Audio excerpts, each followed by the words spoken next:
Bro, I am not gonna lie. SpongeBob has to be one of the worst fictional universes to live in. Cause besides it being located deep in the ocean, it's home to some of the greatest rage baiters of all time. Like, SpongeBob was throwing up Hall of Fame rage bait throughout the entire series, especially towards his Squidward. The amount of time SpongeBob annoyed this man is unprecedented. Squidward couldn't get away from bro to save his life. Cause having to work with this buffoon is one thing, but clocking out and you still have to live next door to this nigga is a whole different beast. Shoot, once you add Patrick Star to the mix, GG's. Just look at the episode Idiot Box for example. SpongeBob and Patrick get a package dropped off to them for a brand new TV. And seeing it, you'd probably be all like, okay, SpongeBob got money. Cause Patrick is definitely a Brokiana incarnate. He lives under a frickin' rock. Let's be for real now. Just for them to do this. What? Yo, I know we're supposed to be talking about them rage baiting Squidward right now, but nah, they done rage baited me instead. How in the actual frick are you gonna purchase a TV of this caliber and not even use it? Shoot, F not even using it, throwing it away! SpongeBob, do you know how much hard-earned money you done wasted? Just to play inside of a box?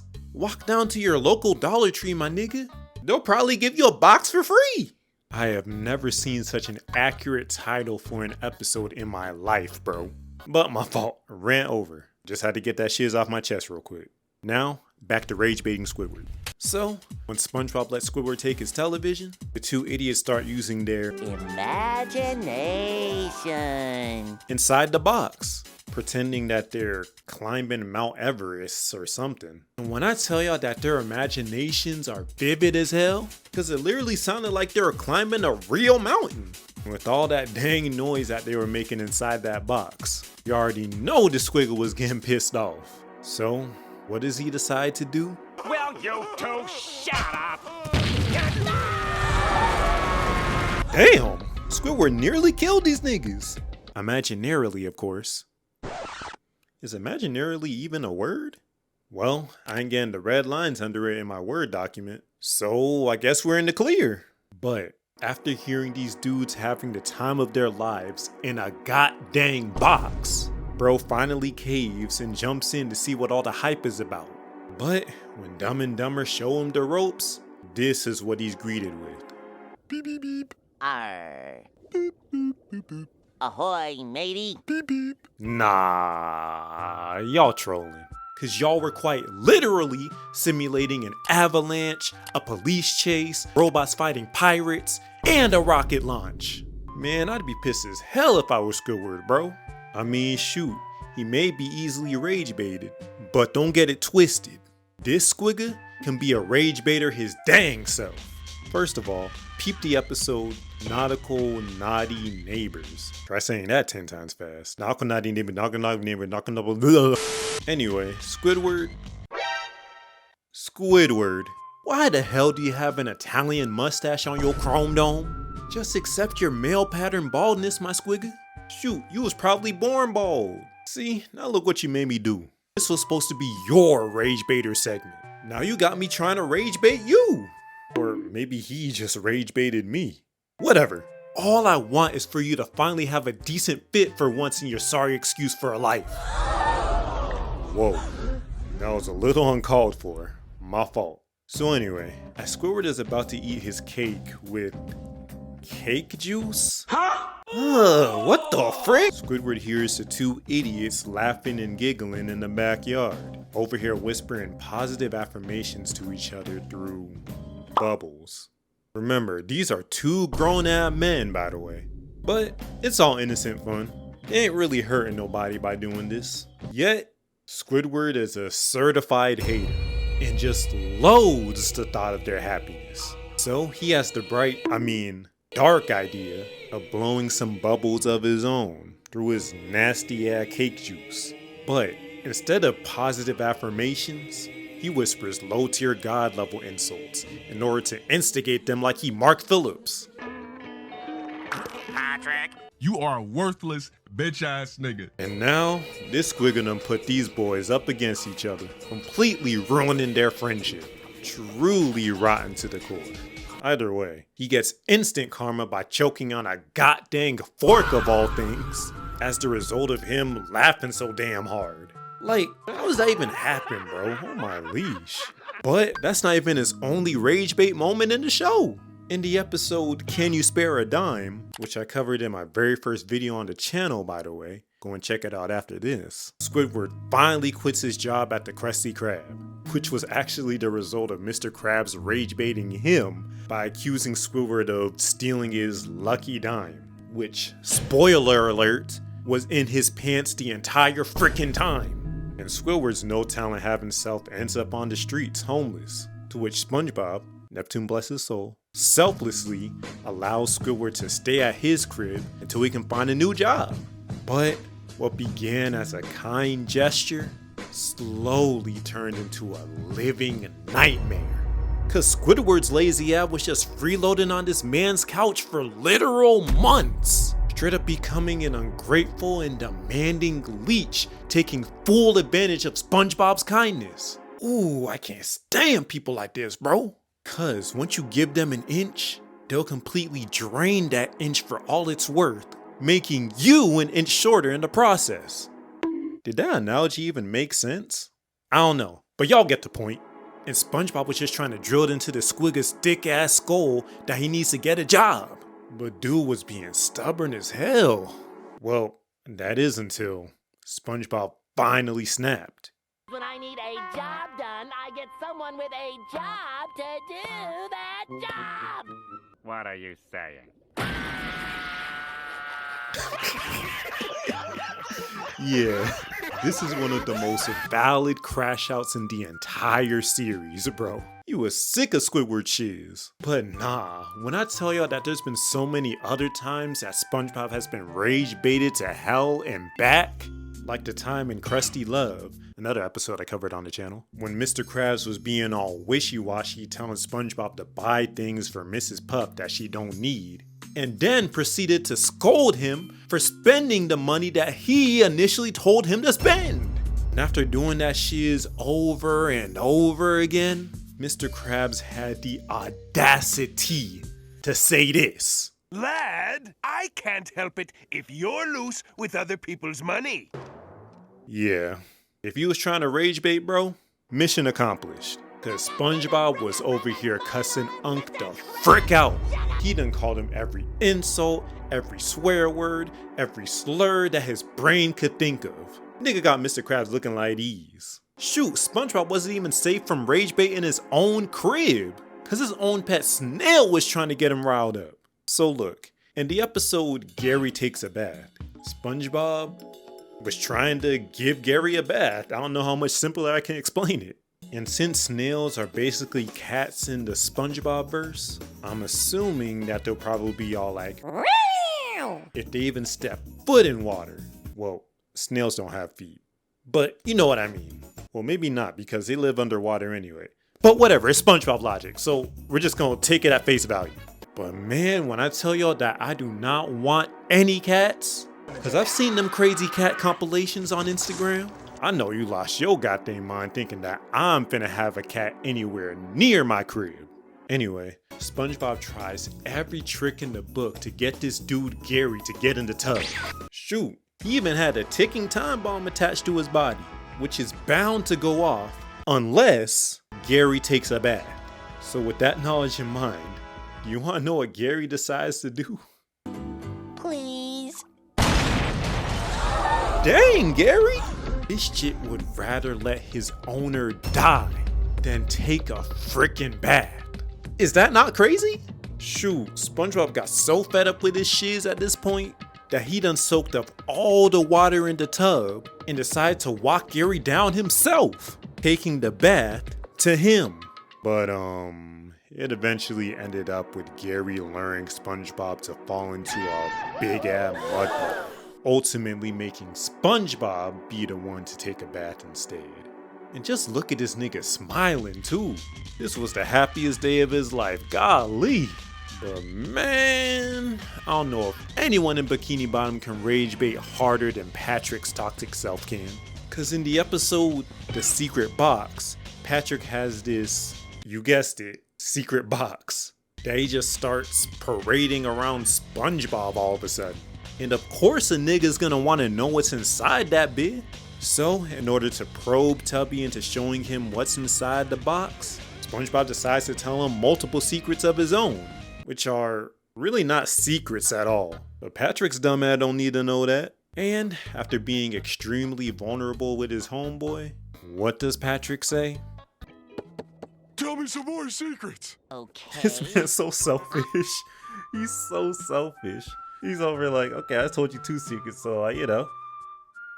Come on now. Tell me some more secrets. Nigga, you selfish as hell, bro. Yeah, bro. This man be trolling hard. But make sure to peep my reaction to this episode and many others on my Patreon, please. For only $2.50 too. We big chillin' over there.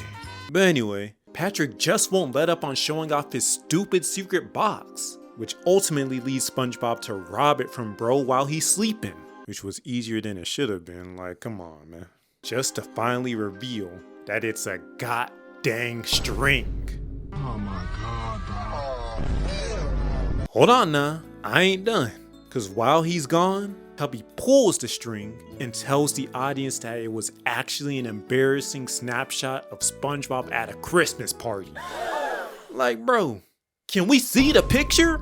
He's literally rage baiting us at this point. Cause I ain't wait 11 whole minutes just to see a piece of string, my nigga. And nah, that ain't even the worst one.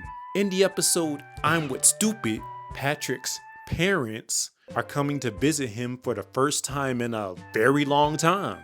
But Patrick doesn't want them to think he's still stupid, which he definitely is. So SpongeBob, being a W-mans, volunteers to act like a dummy in his stead, just so Pinky No Brains parents don't think any less of him.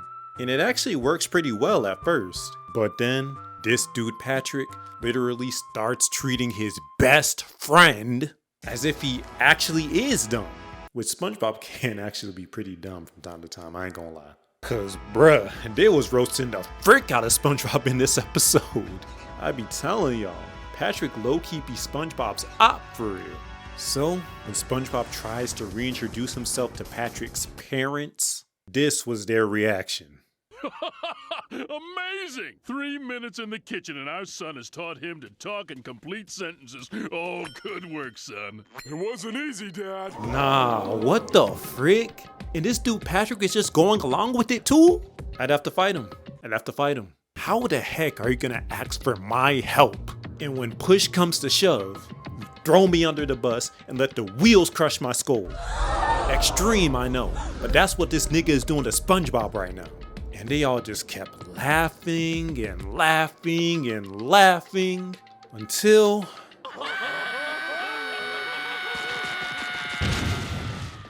Understandable crash out. Over here trying to impress your fake ass parents instead of being a good friend. Oh yeah, you heard correctly. These niggas ain't his real parents. They are. Dude is too dumb to recognize his own parents. What a big pink loser. Patrick just being a-hole for the sake of being an a-hole at this point. Cause we all know the infamous man race scene from Mermaid Man and Barnacle Boy 3, which I also reacted to on my Patreon, by the way. I found this ID in this wallet. This must be your wallet. That makes sense to me. Then take it. It's not my wallet. I be telling y'all, he just be chatting for no reason at all. I don't know why SpongeBob is still friends with this man, bruh. But speaking of SpongeBob's friends, there's no one in this show I feel more sorry for than Sandy Texas Cheeks. She's someone who's been rage baited against multiple times, and it's always been unwarranted and undeserved, in my opinion. Like, look, homegirl just wanted to go back to Texas, cause she's homesick, right? Understandable. But as she's about to leave, Patrick says, "Man, F Texas, that junk a weak ass state anyway." And Sandy makes the bus driver back up instantly. I have never seen a bus back up that fast in my life, bro. She was like, "Oh nah, what you say about Texas, nigga?" And seeing an opportunity to make Sandy stay in Bikini Bottom, SpongeBob of course has to join in on the rage bait too, and just starts wiggling his booty cheeks. Hey yo, nah, put that shiz away. You see Sandy blushing? Freak a leak. But man, these dudes were insulting Texas so much that it caused her to explode this dude Patrick into oblivion and karate chop SpongeBob in half. Nah, she really wanted these niggas dead. Shoot, even in the episode Survival of the Idiots, also available on my Patreon, Sandy is over here hibernating in her tree dome. And that bit is a straight winter wonderland, while outside looks nowhere near that. And SpongeBob and Patrick immediately head inside when Sandy made a message specifically for them not to disturb her. Strike number 1 already. And when they head inside her treehouse, we see a big-bodied Sandy sleeping in that little-ass bed. Like, she's so big that she can't even snuggle inside of her covers for real. Drooling and all. Disgusting. Anyway, the two idiots just continue to make all the noise that they can inside and outside. Like, she woke up half asleep just to put both of these niggas in the dirt. Literally. How was she even able to make something that intricate in her sleep anyway? That's a talent if I ever seen one. But nah, they ain't done. That was only strike 2. Cause with the weather machine making the snow harsher than before, now it's even colder where they are. And the handle for the front door is frozen solid. So when SpongeBob tries to forcefully open it, ouch! I like that. I like that. But in order for them to get warm and actually survive the winter, you know what these niggas decide to do? They straight up rip the fur clean off of Sandy's body. Nah, that shit's pissed me off when I was reacting to it. Cause this is a complete invasion of my being and my species. How the frick are 2 sea creatures gonna take what makes me a goddamn mammal, nigga? Y'all must have lost your goddamn minds. Lame man eyebrow and goatee bit ain't warming up shiz. And once it's finally spring, Sandy wakes up, greets SpongeBob and Patrick, and sees that all of her fur is gone. And this was the 3rd strike, cause boy, I would have stopped being their friends right after this, heading straight back to Texas, F the Bikini Bottom. But instead, she just wears them as fur in retaliation. Hey, Sandy better than me, I guess. But nah, hold on. I know y'all remember the Squirrel Jokes episode, though. SpongeBob was roasting the frick out of Sandy for real. Loki being a racist piece of shiz in the process, too. The jokes were so harsh that it done made the entire city of Bikini Bottom rage bait her. Just look at these niggas. It's the stupid squirrel! Yo, find something to do. Man, this is another reason why she should have just went back to Texas. But she did the next best thing. She got revenge by pretty much inviting SpongeBob to her tree dome and pretending to actually be stupid. Cause stupid is what stupid does, right? Shout out Forrest Gump. Man, I love that movie. And she ends up making SpongeBob swallow so much water, pause, that he done fills the entire tree dome up. Probably crushing Sandy in the process. Yeah, I don't really think she thought that one through. But man, I can go on for ages cause there are so many rage bait moments that I didn't even cover. Shoot, maybe in the future vid? But either way, remember to peep the Patreon and please don't rage bait me in the comments.